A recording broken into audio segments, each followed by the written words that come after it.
નમસ્કાર, હું છું હિના અને આપ જોઈ રહ્યા છો ઇન્ડિયા ન્યૂઝ ગુજરાતના મહત્વના સમાચાર. સમાચારની શરૂઆત કરીશું સૌપ્રથમ વલસાડથી. તો વલસાડના પારડી અને અતુલ વચ્ચે નેશનલ હાઈવે પર ચિક્કાર દારૂ ભરેલી એક કારમાં આગ લાગી હતી.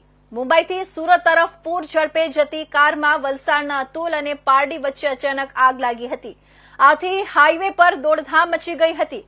ભડકે બળતી કારને કારણે હાઈવે પરથી પસાર થતા વાહન ચાલકોના જીવ અદ્ધર થઈ ગયા હતા. ઘટનાની જાણ થતાં જ પોલીસ અને ફાયર બ્રિગેડની ટીમ તાત્કાલિક સ્થળ પર પહોંચી હતી અને ભારે જહેમત બાદ આગ પર કાબુ મેળવ્યો હતો. આગ પર કાબુ મેળવ્યા બાદ પોલીસે કારમાં તપાસ કરતા ચોંકાવનારા દ્રશ્યો સામે આવ્યા હતા. કારણ કે જે કારમાં આગ લાગી હતી તે કારમાં મોટી માત્રામાં વિદેશી દારૂનો જથ્થો પણ મળી આવ્યો હતો. કારની આગળના ભાગમાં, પાછળના ભાગમાં અને સીટોની નીચે પણ ચિક્કાર દારૂ ભરેલો હતો.